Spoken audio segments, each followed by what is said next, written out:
Hey friends, Matt Reisinger from the Build Show. I'm in my studio today and I want to give you a quick tour of these Oknoplast tilt-turn windows and doors. A couple features that I've not seen before, and if you're thinking about using them, I'm going to point out some things that are some options that you might want to consider. So first off, if you don't know the term tilt-turn, let me show you the action. This handle right here, we're going to tilt it this direction to open the window. That way we can clean the window.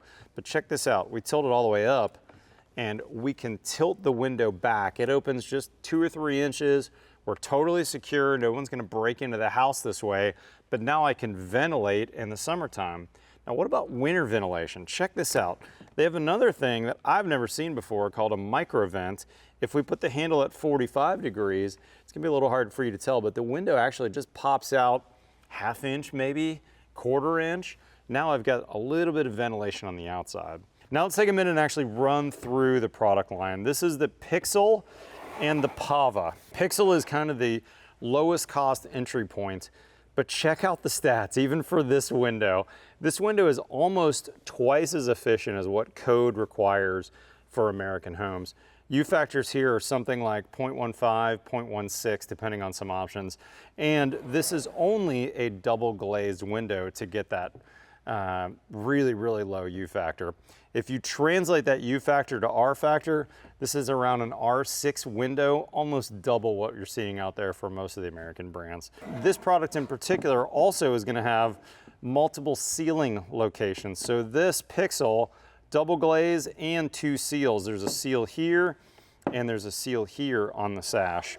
Now this one, triple glaze and also triple seals on the top. So we're going to get even higher potential DP ratings, which is basically a rating for how much water or wind will this window hold out before it gets through. We're talking about numbers that are typically in the DP 60 range, but they can actually go up to DP 90. Now, one concern a lot of American builders have if they're thinking about ordering European windows is lead time.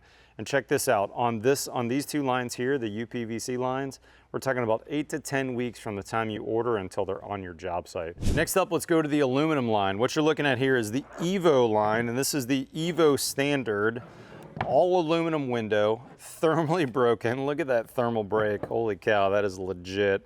A lot of chambers, a lot of good sealing here, and man, some really nice architectural aesthetics. Now this is a jump up in cost, and man, look how pretty that looks. A lot of different options on color here as well. That's the Evo Standard. Next up, let's talk about the Evo Hidden. Check this out. This is an architect's dream.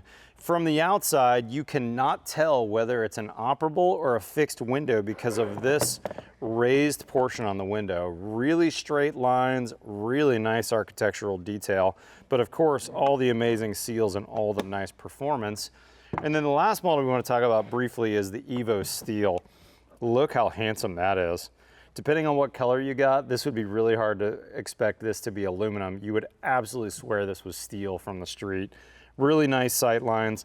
And you can get the Evo Standard line with a narrow sash. So if you want a little bit less frame showing, you can opt for the narrow line. A lot of options. I wasn't able to cover them all here. This was really just intended to give you a little bit of an overview and to talk to you, my American builder, architect, and homeowner friends, about some of the things that you may be thinking about if this is your first time ordering some European windows. They've got some great people over at Oknoplast. My buddy Steve Basic has visited their plant overseas. There's some great stuff about these guys over on thebuildshow.com, but they've been great partners. I hope that you'll check them out. And of course, we'll see you next time on The Build Show.